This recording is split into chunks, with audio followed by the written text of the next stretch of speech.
Hey everyone, welcome to judiciary plus. हम discuss कर रहे हैं arbitration and conciliation act of 1996 और ये हम डिस्कस कर रहे हैं दिल्ली जुडिशल सर्विस एग्जामिनेशन का, जो कि हेल्ड होने वाला है 24 अप्रैल को। ये एक्ट जो है बहुत इंपॉर्टेंट है दिल्ली जुडिशल सर्विसेज के लिए। बहुत ज़्यादा चांसेस है कि अच्छे नंबर ऑफ क्वेश्चन इस एक्ट से बने। तो मैंने ये जो सीरीज़ है इसमें पूरा एक्ट अच्छे से डिस्कस किया है। तो इसके रिगार्डिंग हमने ऑलरेडी 8 लेक्चर रिकॉर्ड कर दिया है। तो अगर आपने नहीं देखा तो आप प्लेलिस्ट में जाके देख सकते हैं। और आज जो है, आज इसका 9th लेक्चर है और हम स्टार्ट करने वाले हैं अपना सेक्शन नंबर 34 से। अभी हमने बिल्कुल डिटेल में डिस्कस किया है, क्योंकि आप सबको पता है दिल्ली जुडिशियल एग्जामिनेशन का लेवल जो है थोड़ा अपर साइड होता है, थोड़ा मॉडरेट टू हार्ड लेवल के क्वेश्चंस होते हैं। तो इसलिए हमें बिल्कुल डिटेल में पढ़ने की ज़्यादा ज़रूरत है, क्योंकि कंसेप्चुअल क्वेश्चन ज़्यादा आते हैं। ठीक है, तो चलिए विदाउट वेस्टिंग फर्दर टाइम हम स्टार्ट करते हैं आज के सेशन के साथ, जो कि है चैप्टर नंबर 7। ये बात करा है रिकोर्स अगेंस्ट आर्बिट्रल अवार्ड। अब हमने देखा था चैप्टर 6 में आर्बिट्रल अवार्ड मिल गया था। ठीक है, अभी यहाँ जो है रिकोर्स क्या ले सकते हैं आर्बिट्रल अवार्ड के अगेंस्ट। ठीक है, तो वो हम इस चैप्टर में डिस्कस करेंगे। जो पहला सेक्शन है, सेक्शन नंबर 34, ये बता रहा है application for setting aside arbitral award. तो सबसे पहला रिकोर्स क्या है, तो सेटिंग असाइड का रिकोर्स है सबसे पहला, और ये हम लेते हैं सेक्शन नंबर 34 के अंदर।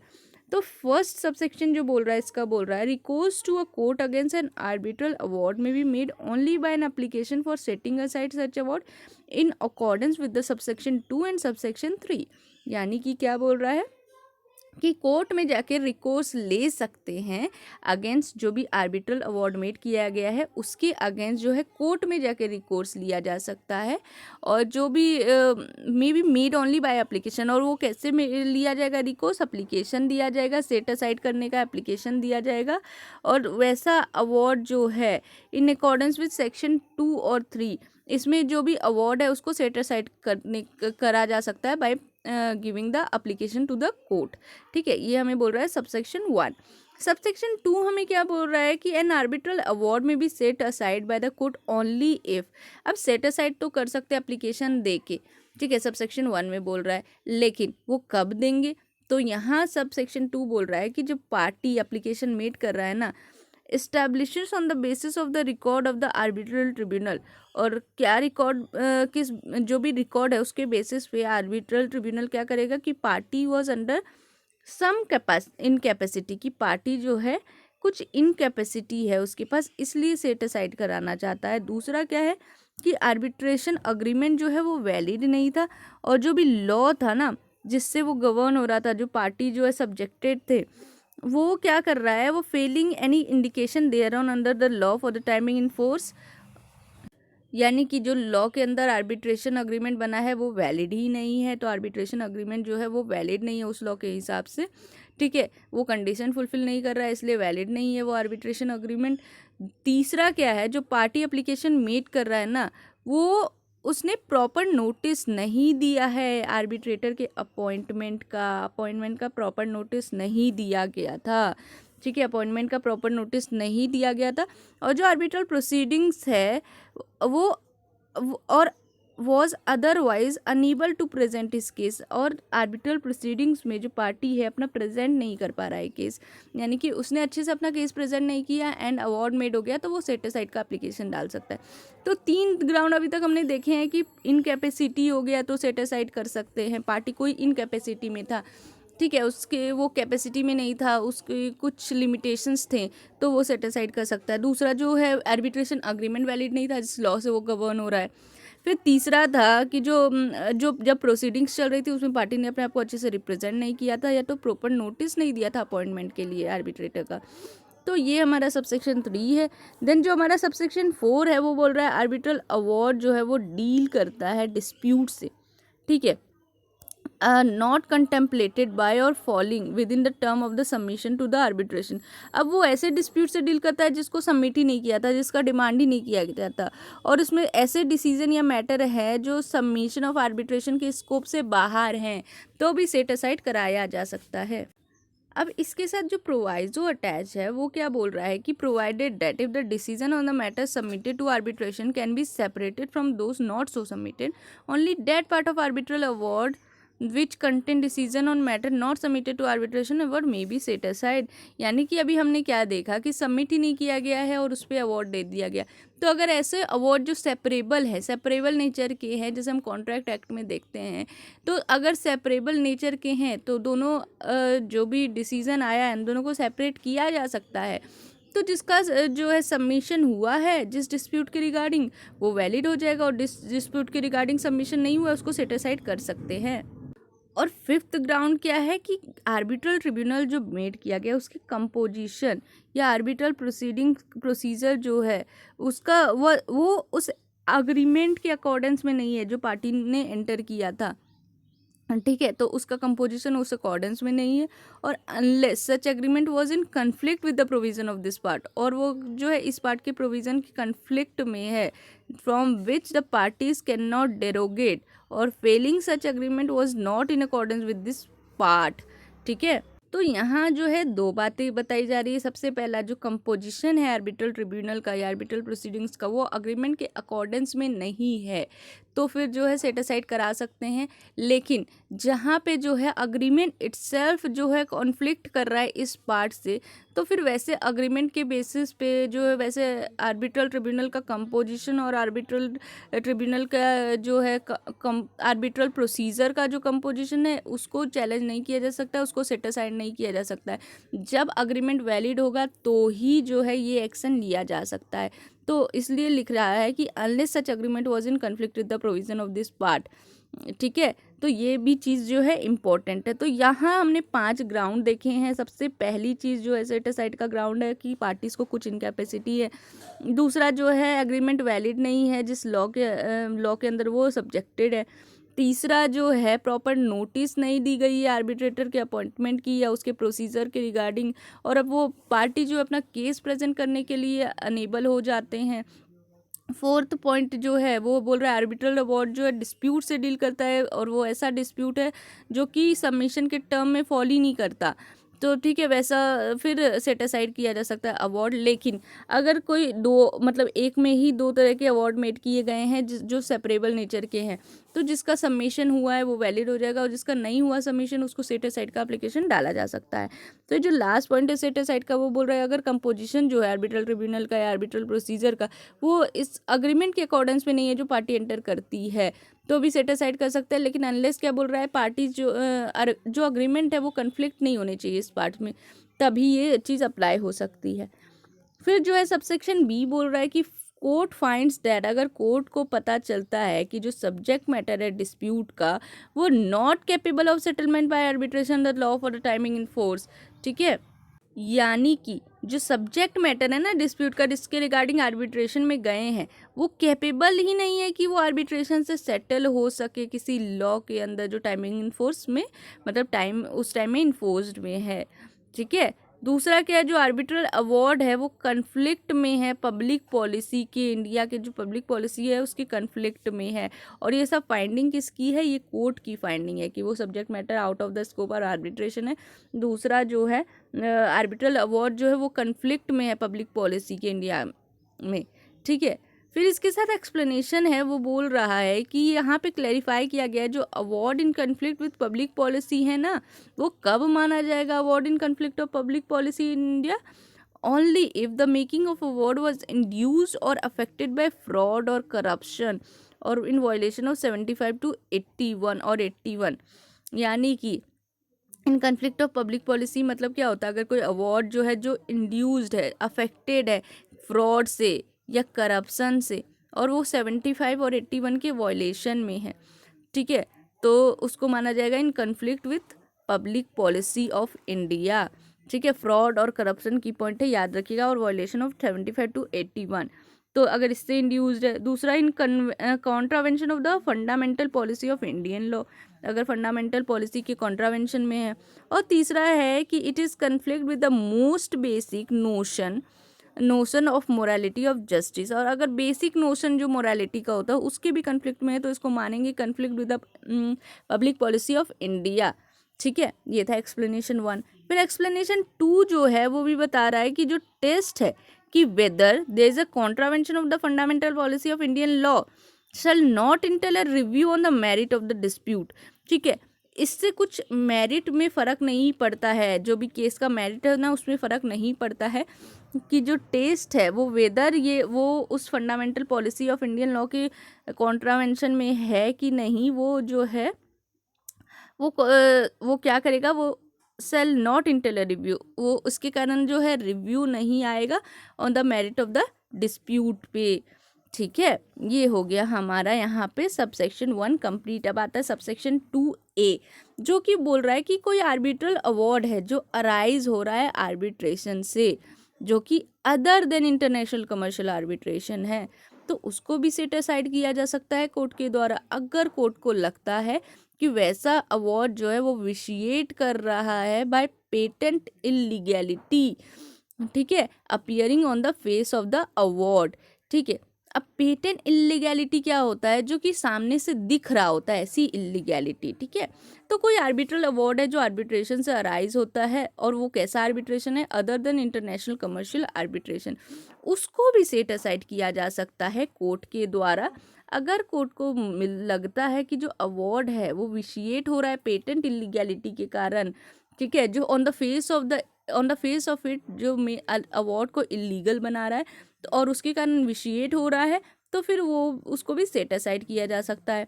बट इसके साथ एक प्रोवाइजो है जो कि बोल रहा है कि कोई अवार्ड जो है सेट असाइड नहीं हो सकता है बस इस ग्राउंड पे कि इरोनियस एप्लीकेशन ऑफ लॉ और रीअप्रिसिएशन ऑफ एविडेंस किया गया था। यानी कि सेट असाइड क्या बोल रहा है कि अवार्ड जो है सेट असाइड नहीं होता है बस इस ग्राउंड पे कि गलत application, erroneous application of law made किया गया था या रीअप्रिसिएशन ऑफ एविडेंस किया गया था।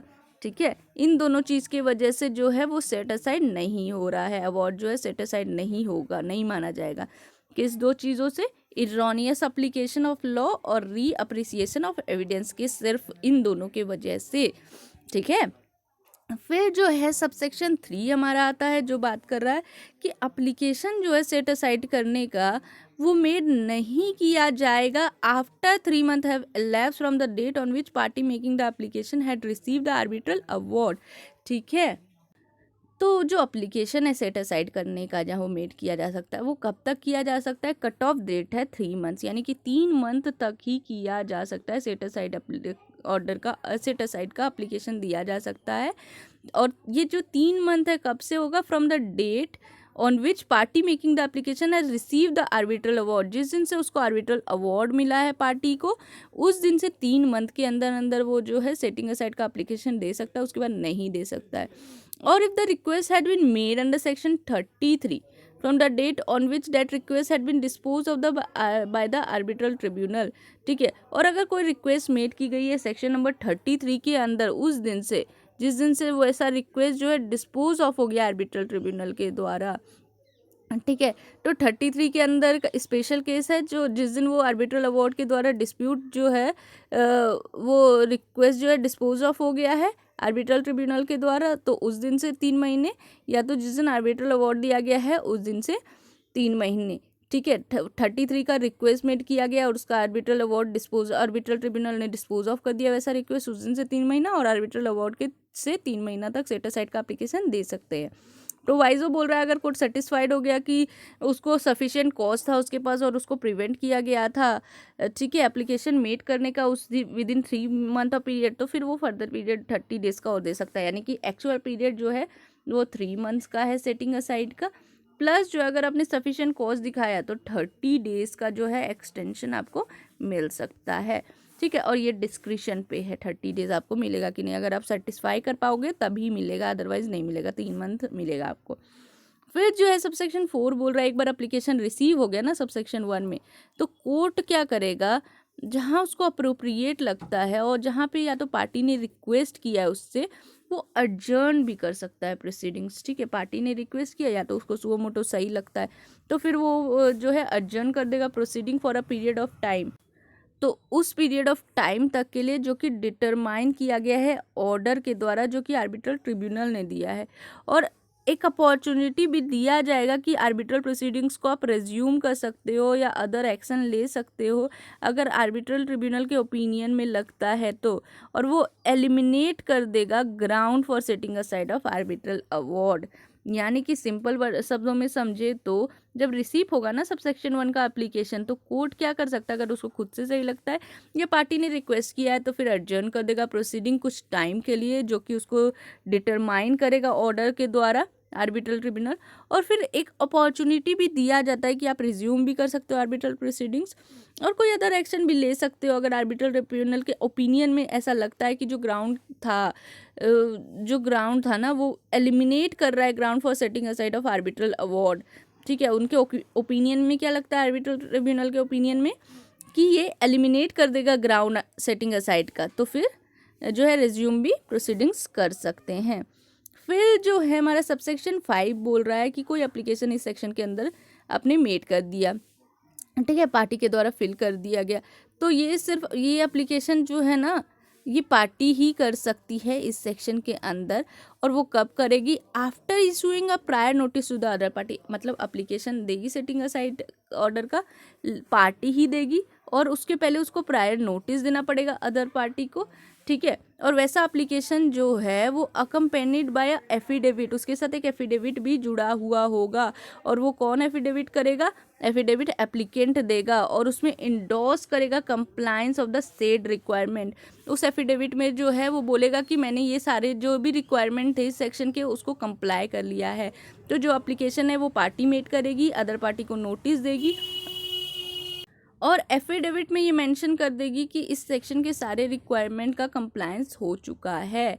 ठीक है, फिर जो लास्ट सबसेक्शन है इस सेक्शन का ये बोल रहा है कोई एप्लीकेशन इस सेक्शन के अंदर मेड कर दिया गया उसको डिस्पोज ऑफ करना है जल्द से जल्द in any event with in a period of 1 year, 1 साल के अंदर अंदर उसको डिस्पोज ऑफ करना है। किस दिन से, जिस दिन से डे नोटिस जो कि सबसेक्शन 5 में रेफर की गई है जो अदर पार्टी को दी गई है, इस सर्व अपॉन द अदर पार्टी। ठीक है, जिस दिन से नोटिस सर्व हुआ है उस दिन से 1 साल के अंदर अंदर इसको सेटिंग असाइड वाला प्रोसीजर जो है वो ख़त्म करना है। ठीक है, जो भी इस एप्लीकेशन मेड की गई है उसको डिस्पोज ऑफ करना है जितनी जल्दी हो सके और मैक्सिमम 1 साल तक का टाइम दिया गया है। और ये चैप्टर जो था चैप्टर 7, इसमें एक ही सेक्शन था जो कि बहुत इंपॉर्टेंट था। एक एक प्रोविज़न जो एक एक सब सेक्शन जो है मैंने डिटेल में आपको बता दी है, तो बिल्कुल ध्यान से देखिएगा, बहुत इंपॉर्टेंट था ये। फिर हमारा आता है चैप्टर नंबर 8 जो कि बताता है finality and enforcement of arbitral award. अभी हम लोग चैप्टर 7 में रिकोर्स ले रहे थे, यहाँ पे क्या कर रहे हैं, फाइनल कर रहे हैं आर्बिट्रल अवार्ड को।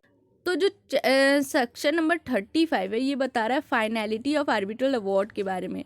तो क्या बोल रहा है, subject to this part arbitral award क्या होगा, आर्बिट्रल अवार्ड जो है फाइनल होगा और वो बाइंडिंग भी पार्टीज के ऊपर और वैसे पर्सन के ऊपर जो उसके अंदर क्लेम कर रहे हैं। तो जो आर्बिट्रल अवार्ड होता है वो फाइनल होता है, बाइंडिंग होता है पार्टीज पे और वैसे पर्सन पे जो उसके अंदर क्लेम कर रहे हैं। ये हो गया हमारा finality of arbitral award under section 35। फिर हमारा आता है सेक्शन नंबर 36 जो इन्फोर्समेंट के बारे में बात कर रहा है और ये इसका सबसेक्शन 1 क्या बोल रहा है, जब where the time for making an application to set aside arbitral award under section 34 has expired, then subject to the provision of subsection 2 such award shall be enforced in accordance with the provision of CPC in the same manner as well as decree of the court। ठीक है, जब application made की गई है setting aside of arbitral award के लिए under section 34, ठीक है, तो वैसा जो टाइम है, टाइम में जो किया गया वो एक्सपायर्ड हो गया है, तो सबसेक्शन 2 को ध्यान में रखते हुए वैसा अवार्ड इन्फोर्स हो जाएगा उस मैनर में जैसे सीपीसी में प्रोविजंस दे रखे हैं। और ये कब एप्लीकेबल होता है, उसी टाइम होता है जब जो है टाइम एक्सपायर हो गया सेक्शन 34 का, और उसी मैनर में होगा जैसा कि ये एक डिक्री हो। सीपीसी के अंदर इसको इन्फोर्स किया जाएगा उसी मैनर में जैसा कि ये क्या है, डिक्री है कोर्ट का। ठीक है, फिर आता है हमारा सबसेक्शन 2 जो बताता है कि कोई एप्लीकेशन जो है set aside of arbitral tribunal का वो फाइल हो गया है कोर्ट में सेक्शन नंबर 34 के अंदर, और उस एप्लीकेशन का जो फाइलिंग है वो जो है वो इट्सेल्फ अवार्ड को अनएनफोर्सिबल नहीं कर देगा जब तक कोर्ट ने कोई ऑर्डर ग्रांट नहीं किया हो स्टे ऑफ ऑपरेशन का उस आर्बिट्रल अवार्ड का इन accordance with the provision of subsection 3 on a separate application made by for that purpose. यानी कि सिर्फ आपने एप्लीकेशन मेड कर दिया सेट असाइड का, दैट डजंट मीन कि अवार्ड अनइन्फोर्सिबल हो गया, लेकिन जब कोर्ट ग्रांट कर देगा ना order of stay of operation का, तभी वो जो है उसको रोकना पड़ेगा और वो जो एप्लीकेशन है वो सेपरेट देना पड़ता है इस पर्पज़ के लिए। ठीक है, सबसेक्शन 3 के अंदर सबसेक्शन 3 देख लेते हैं। जब भी फाइल होगा एप्लीकेशन सबसेक्शन 2 में for stay of operation of arbitral award, तो कोर्ट क्या करेगी, वो कंडीशंस ध्यान में रखेगी, जो उसको सही लगता है वो ग्रांट कर देगी operation of such award for reason to be recorded in writing. ठीक है, राइटिंग में रीज़न रिकॉर्ड कर लेगी और ग्रांट कर देगी ऑपरेशन ऑफ सच अवार्ड। ठीक है, तो ये हो गया हमारा सबसेक्शन नंबर 3। जो एप्लीकेशन फाइल हुआ है सबसेक्शन नंबर 2 में stay of operation of arbitral award के लिए, तो कोर्ट जो है सब्जेक्ट टू द कंडीशन, जो भी इसको सही लगता है तो ऑपरेशन ग्रांट कर देगी, grant of operation of such award for reason record करके राइटिंग में। और इसके साथ जो प्रोवाइजो है वो दो प्रोवाइजो एंड वन एक्सप्लेनेशन है, जो बोल रहे हैं कि court shell while considering the application for grant of stay in a case of arbitral award for payment of money have due regard to the provision for grant of stay of money decree under provision of CPC 1908। जब court जो है consider करेगा कोई application grant of stay से related जो कि arbitral award से related है, और वो आर्बिट्रल अवार्ड क्या है, पेमेंट ऑफ मनी के रिगार्डिंग, तो सीपीसी के जो प्रोसीजर है यानी कि कोड ऑफ सिविल प्रोसीजर के प्रोसीजर को ध्यान में रखा जाएगा। मनी डिक्री का जो प्रोसीजर है उसको ध्यान में रख के ही किया जाएगा ये। फिर एक और प्रोवाइजो अटैच है जो बोल रहा है provided further that where a court is satisfied the prima facie case is made out. अगर प्राइमा फेसी केस बन रहा है और कोर्ट सेटिस्फाई हो जाता है कि arbitration agreement or contract which is the basis of the award or making of the award was induced by or affected by fraud or corruption, then it shall stay the award unconditionally pending the disposal of the challenge under 34 of the award।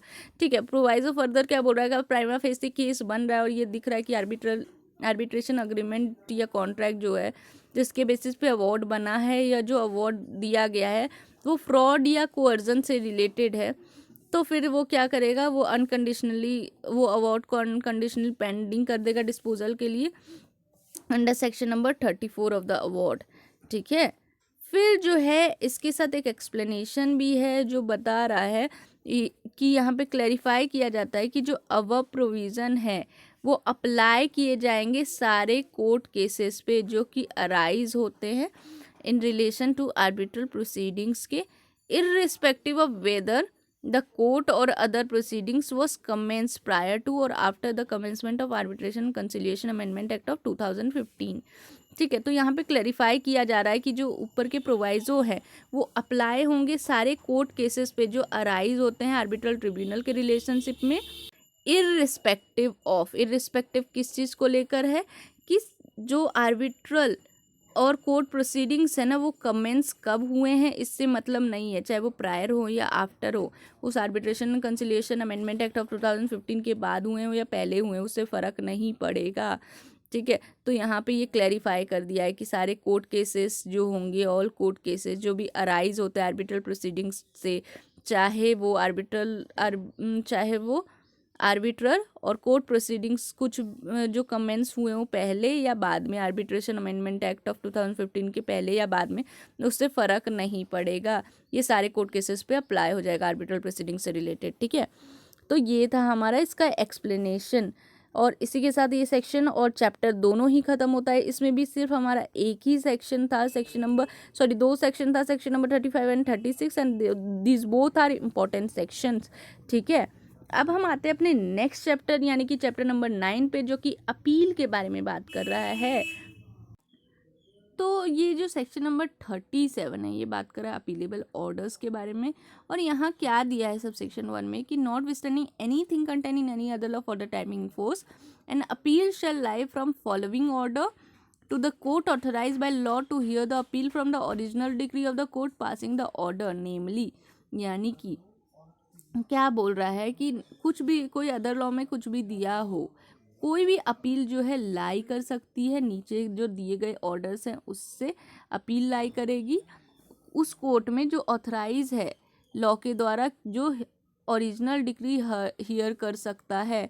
ठीक है, तो उससे जो है appeal जा सकती है, कोई भी अपील लाई हो जाएगी, नीचे के ऑर्डर दिए गए हैं जो उससे, और जो भी कोर्ट ऑथराइज है लॉ के द्वारा कि वो हियर करेगा अपील ओरिजिनल डिक्री से और पास करेगा ऑर्डर, तो फिर अपील जा सकती है। अब कौन कौन सी चीज़ें जिससे अपील जाएगी, तो 3 चीज़ यहाँ दे रखी है। Refusing to refer the party to arbitration under section 8। Section 8 में जो है रिफ्यूज़ कर दिया जा रहा है कि पार्टी को रेफर करे आर्बिट्रेशन के लिए। दूसरा जो है ग्रांट करा जा रहा है या रिफ्यूज़ किया जा रहा है ग्रांट करने के लिए कोई भी मेजर अंडर सेक्शन 9। और सेटिंग असाइड और रिफ्यूजिंग टू सेट असाइड कोई भी आर्बिट्रल अवार्ड अंडर सेक्शन 34। तो इन 3 ग्राउंड के लिए अपील में जा सकता है। कब कब इंपॉर्टेंट है, याद रखिएगा, एमसीक्यू में पूछा जा सकता है। अगर रिफ्यूज़ कर दिया गया है रेफर करने को पार्टीज को आर्बिट्रेशन के अंदर सेक्शन 8 के अंदर, और सेक्शन 9 के अंदर अगर ग्रांट किया गया या रिफ्यूज़ किया गया है ग्रांट करने को कोई भी मेजर, तो फिर थर्ड है कोई सेटिंग असाइड करने के लिए या रिफ्यूज़ करने के लिए सेट असाइड कोई आर्बिट्रल अवार्ड, तो भी अपील के लिए जा सकता है। फिर जो हमारा सबसेक्शन 2 ये क्या बोल रहा है कि कोई अपील जो है वो लाई होगा to a court from the order of arbitral tribunal. तो कोई अपील कहाँ लाई होगा, किसी भी कोर्ट में, ठीक है, from a order of arbitral tribunal. अब जो दूसरा सबसेक्शन है ये बोल रहा है कि आर्बिट्रल ट्रिब्यूनल के जो भी डिसीजन है उसके अगेंस्ट अपील जो है कोर्ट में भी जा सकती है। 2 चीज़ दिया है किसके अंदर, जब एक्सेप्ट कर लिया जा रहा है वो प्ली सबसेक्शन 2 के अंदर या सबसेक्शन 3 के अंदर, किसके सेक्शन 16 के सबसेक्शन 2 और सबसेक्शन 3 के अंदर प्ली को एक्सेप्ट कर लिया जा रहा है, या तो ग्रांट कर दिया जा रहा है या रिफ्यूज़ कर दिया जा रहा है ग्रांट करने के लिए कोई इंटरिम मेजर अंडर सेक्शन 17। तो इन 2 केसेस में जो है अपील कोर्ट में भी लाई हो सकती है आर्बिट्रल ट्रिब्यूनल के अवार्ड के अगेंस्ट, ठीक है। अगर प्ली एक्सेप्ट कर लिया है 16 के 2 और 3 के अंदर, या तो 17 के अंदर जो है ग्रांट कर दिया जा रहा है, रिफ्यूज़ कर दिया जा रहा है इंटरिम मेजर ग्रांट करने के लिए, तो इन दोनों केसेस में। देन थर्ड सब क्लॉज जो बोल रहा है कि कोई सेकेंड अपील लाई नहीं होगी ऑर्डर से जो कि अपील में किया जाएगा पास इस सेक्शन के अंदर, but nothing in this section shall affect or take away any right to appeal to the Supreme Court. बहुत इंपॉर्टेंट है, क्या बोला जा रहा है कि सेकेंड अपील की राइट नहीं दी जा रही है। No second appeal will lie against the order. एक बार अपील की ऑर्डर आ गई तो कोई सेकेंड अपील नहीं जा सकती है। लेकिन क्या बोल रहा है, सुप्रीम कोर्ट आप जा सकते हो। सुप्रीम कोर्ट जो है जाने से आपको रोका नहीं जा रहा है। यहाँ सिंपल शब्दों में एकदम डायरेक्ट बता दिया गया है सबसेक्शन 3 के अंदर। तो एक बार जल्दी से देख लेते हैं क्या बोला इस सेक्शन के अंदर कि सबसेक्शन 1 में बोला जा रहा है कि कोई भी अपील लाई हो सकती है फॉलोइंग ऑर्डर से। 3 ऑर्डर जो नीचे दिए गए हैं उस कोर्ट में जो कि ऑथराइज है कि अपील सुन सकता है ओरिजिनल डिक्री से, जो भी कोर्ट पास कर रहा है ऑर्डर, ठीक है। तो यहाँ पे फर्स्ट सबसेक्शन 1 में कोर्ट पास कर रहा है और उसके अगेंस्ट अपील जा रही है।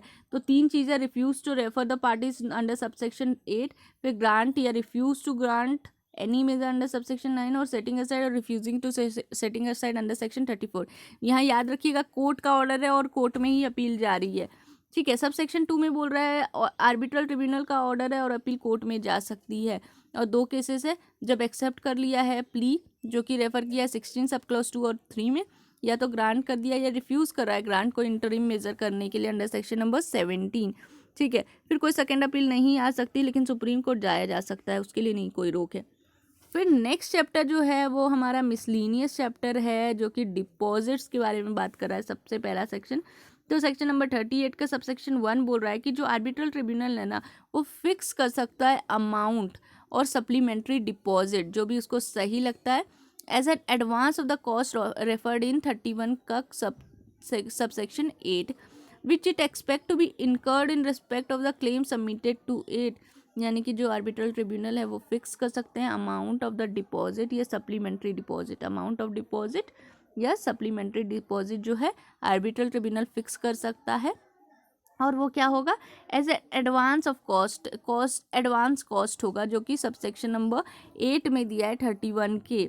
और जो है जो इनकर कैसे होता है, in respect of the claim जो सबमिट किया गया है उसके पास। यानी कि कोर्ट क्या, आर्बिट्रल ट्रिब्यूनल क्या फिक्स करेगी, डिपॉजिट का अमाउंट, सप्लीमेंट्री डिपॉजिट, और वो कैसे करेगी, वो एडवांस के रूप में करेगी एज अ कॉस्ट अंडर 31 का क्लॉज 8।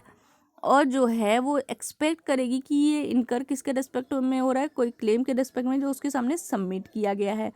फर्दर प्रोवाइजो इसके साथ जो बोल रहा है, where apart from the claim के अपार्ट में काउंटर क्लेम भी सबमिट हो सकता है आर्बिट्रल ट्रिब्यूनल के सामने। यानी कि apart from the claim counter claim भी सबमिट होगा आर्बिट्रल ट्रिब्यूनल के सामने, और वो फिक्स कर सकता है separate amount of deposit of claim and counter claim. वो क्या फिक्स कर सकता है? सेपरेट अमाउंट किसका? डिपॉजिट का, for the claim and counter claim. ठीक है, तो क्या बोल रहा है, जब कोई पार्ट ऑफ क्लेम है या काउंटर क्लेम है वो सबमिट हो गया आर्बिट्रल ट्रिब्यूनल के सामने, तो फिर वो सेपरेट अमाउंट भी फिक्स कर सकता है डिपॉजिट का, क्लेम का या काउंटर क्लेम का। ठीक है, फिर सबसेक्शन 2 बोल रहा है कि जो भी डिपॉजिट रेफर किया है सबसेक्शन 1 में वो पेबल होगा in equal share by the parties. Equal share में पेबल होगा बाय द पार्टी। प्रोवाइजो क्या बोल रहा है, व्हेन एक पार्टी फेल हो गया है पे करने का अपना शेयर ऑफ डिपॉजिट, तो अदर पार्टी पे कर देगा शेयर। प्रोवाइडो फर्दर बोल रहा है कि जब कोई अदर पार्टी जो है वो भी नहीं पे कर रहा अपना रिस्पेक्ट क्लेम के रिस्पेक्ट में या काउंटर क्लेम के रिस्पेक्ट में, तो आर्बिट्रल ट्रिब्यूनल क्या करेगा? सस्पेंड कर देगा या टर्मिनेट कर देगा आर्बिट्रल प्रोसीडिंग्स को जिसके रिस्पेक्ट में वैसा क्लेम या काउंटर क्लेम लिया जा रहा है। ठीक है, फिर सबसेक्शन 3 बोल रहा है जब टर्मिनेट हो गया वैसा आर्बिट्रल प्रोसीडिंग्स, तो आर्बिट्रल ट्रिब्यूनल क्या करेगा? रेंडर करेगा कोई accounting to the parties of the deposits received and shall return any unexpected balance to the party or party as the case may be। तो जब टर्मिनेट हो गया आर्बिट्रल प्रोसीडिंग तो आर्बिट्रल ट्रिब्यूनल क्या करेगा? वो रेंडर करेगा कि कोई अकाउंटिंग जो है पार्टीज का, पार्टीज ऑफ द डिपॉजिट जो रिसीव कर रहा है वो रिटर्न कर देगा कोई भी अनएक्सपेक्टेड बैलेंस पार्टी को या पार्टीज को जो भी है। तो जो बैलेंस लगा नहीं है वो बैलेंस जो है वो वापस कर देगा पार्टीज को जब टर्मिनेट हो जाएगी आर्बिट्रल प्रोसीडिंग्स। ठीक है, तो ये ख़त्म होता है हमारा सेक्शन नंबर 38 और यहाँ से स्टार्ट होता है हमारा सेक्शन नंबर 39 जो कि बात कर रहा है लीन और arbitral award and deposit as to cost. तो कोई प्रोविज़न है जो कॉन्ट्ररी है आर्बिट्रेशन के या उसके अग्रीमेंट के, तो आर्बिट्रल ट्रिब्यूनल क्या करेगा? वो लीन करेगा arbitral award for any unpaid cost of arbitration, यानी कि कोई जो प्रोविज़न आर्बिट्रेशन की वो कॉन्ट्ररी है आर्बिट्रेशन के या उसके अग्रीमेंट के, तो आर्बिट्रल ट्रिब्यूनल लीन पे रख लेगा आर्बिट्रल अवॉर्ड को। किस लिए? तक कोई अनपेड कॉस्ट जो आर्बिट्रेशन का है वो अगर रुका हुआ है ना तो उसकी वजह से लीन पे डाल दिया जाएगा। लेकिन ये जो प्रोविज़न है सब्जेक्टेड टू सबसेक्शन 2 है, तो कोई भी जो प्रोविज़न है अगर कॉन्ट्ररी आर्बिट्रेशन के या उसके अग्रीमेंट के तो फिर उसको लीन पे रखा जाएगा वैसे अवॉर्ड को। और वो किस लिए रखा जाएगा? कोई अनपेड कॉस्ट के रिगार्डिंग आर्बिट्रेशन के। ठीक है, और ये सब्जेक्टेड टू है सबसेक्शन नंबर 2। ठीक है, फिर जो है हमारा सबसेक्शन 2 क्या बोल रहा है, if in any case an arbitral tribunal refuses to deliver its award, तो किसी भी केस में, तो वैसे केसेस में जहाँ आर्बिट्रल ट्रिब्यूनल ने रिफ्यूज़ कर दिया है कि वो अवॉर्ड नहीं डिलीवर करेगा except on payment of the cost demanded by it, यानी कि कॉस्ट के बात को छोड़ के अगर कोई दूसरा रीज़न है जिसके कारण अवॉर्ड नहीं दिया जा रहा है, तो द कोर्ट में on the application on it's behalf order कर सकता है आर्बिट्रल ट्रिब्यूनल को और डिलीवर कर सकता है आर्बिट्रल अवॉर्ड अप्लीकेंट को on a payment into the court by the applicant of the cost जो भी डिमांड किया जाएगा। और इंक्वायरी करने के बाद जो भी उसको सही लगता है वो फर्दर ऑर्डर दे सकता है out of the money so paid in court, or there shall be paid to the arbitral tribunal by way of cost such sum as the court may consider reasonable, and the balance of the money if any shall be refunded to the applicant। यानी कि court ने, arbitral tribunal ने refuse कर दिया award देने के लिए, और वो जो रिफ्यूज़ल था वो कॉस्ट के पेमेंट के नहीं देने की वजह से नहीं था। ठीक है, और जो कोर्ट है वो अप्लीकेशन जो भी इस बिहाफ में मेड की गई है उसके रिगार्डिंग ऑर्डर देता है कि आर्बिट्रल ट्रिब्यूनल को वो जो आर्बिट्रल ट्रिब्यूनल है उसको डिलीवर करना चाहिए वैसा अवार्ड। कोर्ट ऑर्डर दे रहा है आर्बिट्रल ट्रिब्यूनल के रिगार्डिंग कि उसको डिलीवर करना चाहिए ऐसा अवार्ड अप्लीकेशन पे। ठीक है, ऑन पेमेंट इनटू कोर्ट, अगर एक बार कोर्ट में पेमेंट हो गई उसके रिगार्डिंग तो फिर आर्बिट्रल ट्रिब्यूनल को उसका अवार्ड डिलीवर कर देना चाहिए। जो अगर बशर्ते क्या है, पेमेंट कोर्ट में हो जानी चाहिए अप्लीकेंट के द्वारा। ठीक है, जो भी कॉस्ट डिमांड कर रहा है। और ये जो डिसीजन है वो आर्बिट्रल ट्रिब्यूनल कब देगा, वो आफ्टर इंक्वायरी, यानी कि इंक्वायरी करने के बाद देगा। By way of cost sum as the court में कंसिडर रीजनेबल, और पैसे देगा, कॉस्ट देगा जो भी कोर्ट को रीजनेबल लगता है, और जो है balance of the money if any shall be refunded to the application, और अगर कोई पैसे बच जाते हैं तो फिर वो अप्लीकेंट को रिफंड कर दिया जाएगा। फिर सब सेक्शन 3 बोल रहा है कि कोई एप्लीकेशन सब सेक्शन 2 के अंदर मेड किया गया पार्टीज़ के द्वारा, कोई भी पार्टी ने किया, तो फिर क्या होगा वैसे केस में जो है अनलेस द फी डिमांडेड, ठीक है, जब तक फ़ी डिमांड नहीं किया हो, unless the fee demanded have been fixed by written agreement between him and the arbitral tribunal shall be entitled to appear and be heard on such application। जब तक वैसे फीस डिमांड नहीं की गई हो या तो फिक्स नहीं हो आर्बिट्रेशन अग्रीमेंट के द्वारा, जो आर्बिट्रेशन अग्रीमेंट उनके आर्बिट्रल ट्रिब्यूनल के बीच बना है, तो फिर वैसा आर्बिट्रल ट्रिब्यूनल जो है वो इंटाइटल है कि वो अपीयर हो सकता है और हर हियर कर सकता है, यानी कि सुन सकता है वैसे एप्लीकेशन पे, ठीक है। फिर सबसेक्शन 4 बोल रहा है कि कोर्ट जो है ना ऐसा ऑर्डर दे सकता है जो उसको सही लगता है, किसके रिस्पेक्ट में, कॉस्ट के रिस्पेक्ट में, कॉस्ट ऑफ आर्बिट्रेशन। और जब कोई क्वेश्चन अराइज होता है in respect of such cost, तो वैसे आर्बिट्रल अवार्ड जो है उसमें no sufficient provision concerning them, तो और उसमें कोई वैसे सफिशिएंट प्रोविज़न नहीं है जो कंसर्न करते हैं उसको, यानी कि सिंपल शब्दों में समझिए तो कोर्ट जो है ना वैसा ऑर्डर दे सकता है कॉस्ट के रिगार्डिंग जो भी उसको सही लगता है, आर्बिट्रेशन के कॉस्ट के रिगार्डिंग जो भी उसको सही लगता है। और जब कोई क्वेश्चन अराइज होता है कोई सी कॉस्ट के रिस्पेक्ट में, तो आर्बिट्रल अवार्ड जो है दे दिया जाएगा और उसमें कोई सफिशिएंट प्रोविज़न नहीं होगा उसके कंसर्निंग, ठीक है। तो कोर्ट कोई भी ऑर्डर दे सकता है जो भी उसको सही लगे in respect of cost to the arbitration. और जब कोई क्वेश्चन अराइज होता है वैसे कॉस्ट के रिगार्डिंग या आर्बिट्रल अवार्ड के रिगार्डिंग, तो कोई सफिशिएंट प्रोविज़न नहीं है उसके कंसर्न में, तो कोर्ट के पास पूरी राइट है कि वो जो भी उसको सही लगे उसके रिगार्डिंग वो ऑर्डर दे सकता है, अगर कॉस्ट ऑफ आर्बिट्रेशन के रिस्पेक्ट में कोई भी यहाँ पे बात चल रही है और या कोई क्वेश्चन अराइज हुआ है कॉस्ट के रिगार्डिंग, ठीक है। तो फिर कोर्ट जो है अपने समझ से अपने जो भी उसको सही लगता है वो ऑर्डर दे सकता है, ठीक है। जहाँ पे कोई सफिशिएंट प्रोविज़न नहीं है इसके रिगार्डिंग, जहाँ कोई सफिशिएंट प्रोविज़न नहीं है, कोर्ट अपने समझ से कॉस्ट के रिगार्डिंग जो है ऑर्डर या अवार्ड कोर्ट जो है ऑर्डर दे देगा, ठीक है। तो यहाँ हमारा ख़त्म होता है सेक्शन नंबर 39 भी, और जो है ये लीन और आर्बिट्रल अवार्ड और डिपॉजिट्स एज टू कॉस्ट के बारे में बात कर रहा था। अब हम जो है अपने सेक्शन नंबर 40 से अपने नेक्स्ट लेक्चर में देखेंगे, एंड जो है अब ज़्यादा टाइम नहीं लगेगा क्योंकि आगे के जो प्रोविज़न्स आप देख सकते हैं वो ज़्यादा बड़े बड़े नहीं हैं, तो जल्द ही ये जो है ख़त्म हो जाएगा। और मुझे मैक्स जो है 3-4 लेक्चर लगेंगे क्योंकि ये एक्ट थोड़ा बड़ा है, टेक्निकल है, इसलिए मैं अच्छे से कवर कर रही हूँ सब। बट आपका क्या काम है, आपको जितना लेक्चर रिकॉर्ड करके दे दिया गया है उसको मल्टीपल टाइम सुनिए, स्पीड फास्ट करके सुनिए ताकि आपका टाइम भी वेस्ट ना हो, और जो है एग्ज़ाम में एक भी क्वेश्चन गलत मत करके आइए क्योंकि मैंने बहुत मेहनत की है आप लोगों के लिए। So all the best, please revise करते रहे कंटेंट को till my next lecture comes up. So this is all by my side, this is advocate Twinkle Jha signing off today's session. Thank you.